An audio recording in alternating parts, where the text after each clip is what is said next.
So if YouTube has officially kicked the bucket on your Android phone, you've got to try VidMate. It's not on the Play Store, so you'll need to grab it from vidmateapp.com. Word on the street is it runs on Android 5, which is a total lifesaver if you're rocking an older phone. Once it's downloaded, go ahead and install it with the package installer. You'll get a pop-up asking to let Chrome install unknown apps. Just jump into Settings and toggle on Allow from this source. You'll have to hit the checkbox saying you're aware of the risks, wait for that countdown, and then tap OK. Tap Install and give it a moment. There we go. The installation is complete. Let's open it up. I'm going to opt out of notifications for now and just skip through these initial dialog boxes.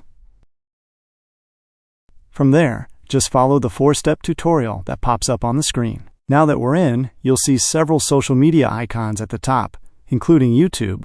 Tapping it takes you straight to the YouTube dashboard.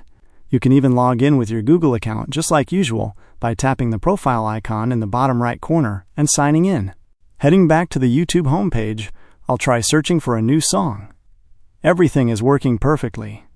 Let's test out one of these videos. It plays smoothly without any issues. This is a great way to keep accessing YouTube on older Android hardware. Give it a shot. Don't forget to like this video and subscribe to the Droid Tips channel. I'll see you in the next Android tutorial.